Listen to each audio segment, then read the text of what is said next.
Ok, j'ai coupé un morceau de ressort de véhicule pour faire une lame. On va travailler avec du charbon de bois parce que j'ai plus de charbon de forge et ça fait énormément de fumée. L'inconvénient du charbon de bois, c'est que c'est un peu plus long à chauffer le morceau de métal, mais là, vu que c'est un petit morceau, ça devrait être rapide. Voilà.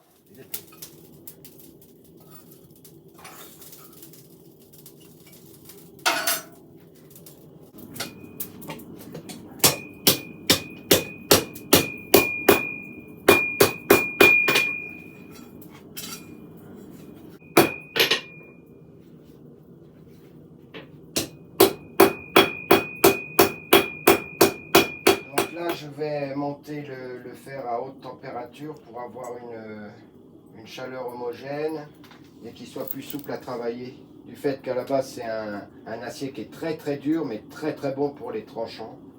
Donc il faut une chauffe plus longue. Une belle température et c'est parfait.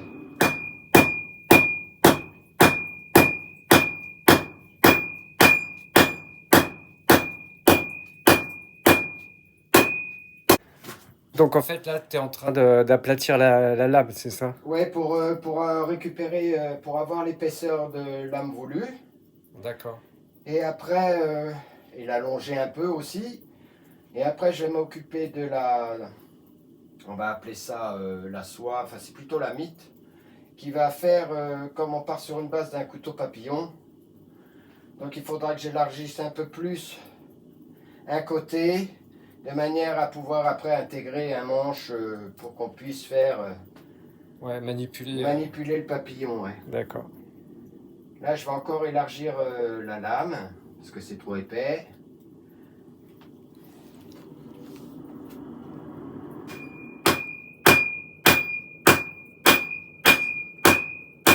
Et donc une fois que tu as aplati la lame, tu as ton car refroidisse, je présume, et après tu la ponces ou... Ben, disons que là, pour limiter pour limiter l'usure des disques à poncer et tout ça, en général, je fais le tranchant au marteau à chaud, déjà à une base, pour que j'ai moins de temps à passer sur la meuleuse. Et après, oui, on passe en finition meuleuse, ponceuse à bande pour la finition. Mais il faut mieux faire le plus gros marteau parce que ça fait quand même des économies. Et puis du fait que la forge elle est allumée, et ben D'accord. c'est plus pratique. Et globalement, il faut combien de temps pour faire un balisson, donc un couteau papillon? Ah bah là, tu vois, là on a démarré, ça fait pas longtemps là. Ouais, ouais. Là, dans 30 minutes, j'ai fini. T'as fini la lame? Ouais, la D'accord. lame, ouais. Ok. Après, le papillon en lui-même, faut compter. Si j'ai pas fait d'erreur au forgeage, faut compter 2 jours parce que c'est quand même très compliqué pour avoir vraiment les trucs parfaits. Il faut compter 2 jours de boulot. D'accord.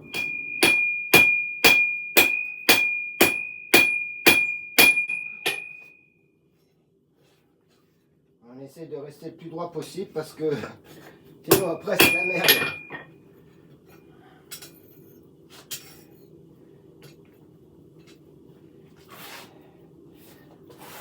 Ah, tu disais donc qu'il y a un temps de trempe.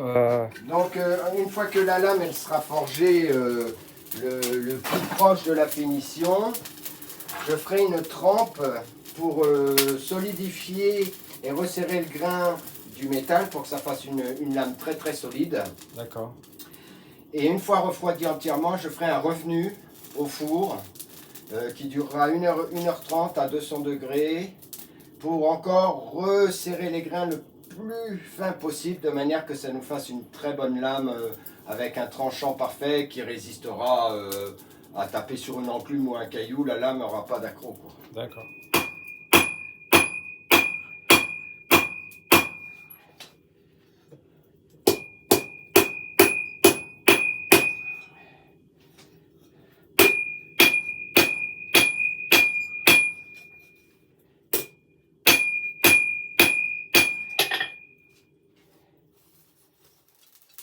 Quand on forge, il faut garder la lame à une bonne température parce que sinon on risque d'avoir des fissures à froid, qu'on appelle ça à froid.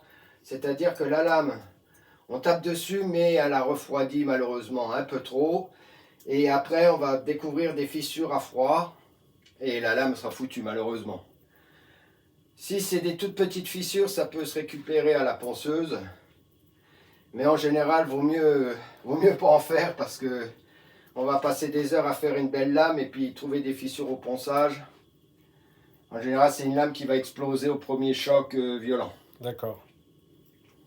Donc là, la lame, elle est presque finie. Ouais, tu vois la forme? D'accord. Ok. Là, je l'arrange un peu. Là, je vais... Tu vois, parce qu'il faut que je la mette droite. Hein. Et comme là, le bas, il est froid, tu vois, la lame, elle tourne un peu. Là, faut que j'évite de taper là tout de suite parce que, je te dis, ça va créer des fissures à froid et puis ça serait dommage.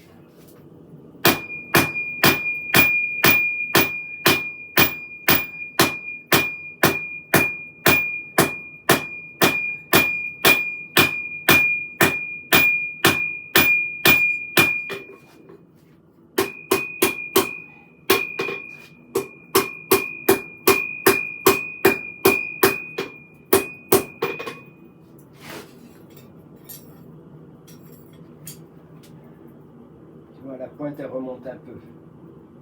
Donc, comme je ne peux pas la taper là parce qu'elle est froide, enfin elle est froide, elle a refroidi, il vaut mieux prendre le risque de la chauffer. Il vaut mieux la chauffer un peu pour la redresser.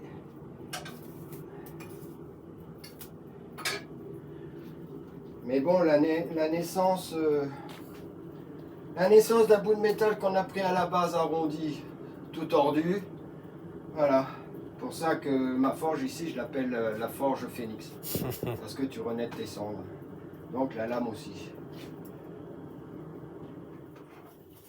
Là, faut que je fasse gaffe parce que ça risque de se vite. Donc tu récupères beaucoup de métal comme ça que tu transformes en... Ouais, beaucoup, ouais. Le seul inconvénient, c'est que comme c'est des métaux qui ont travaillé, tapé des pierres, machin, il peut y avoir des micro-fissures à l'intérieur que je verrai pas. Ça m'est pas encore arrivé, ça m'est arrivé qu'une fois, si. Ah, j'avais fini le couteau entièrement, j'étais au lustrage et j'ai découvert une micro-fissure en fait. Et à la fin, là, j'ai tapé la lame pour voir si elle allait tenir et elle a cassé en deux. C'est pour ça qu'en fait, c'est bien et pas bien. C'est mieux d'avoir des barres de métal neufs, parce qu'au moins on est sûr que là, il n'y a pas de micro-fissure. Après, ça peut quand même arriver, mais c'est peu probable.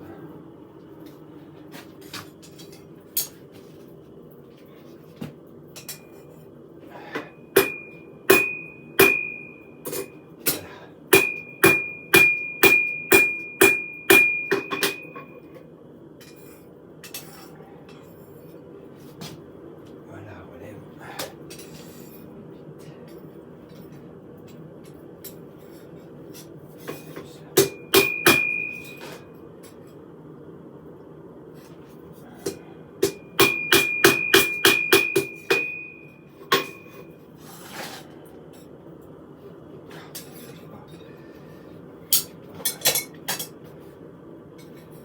J'ai pas des bonnes pinces.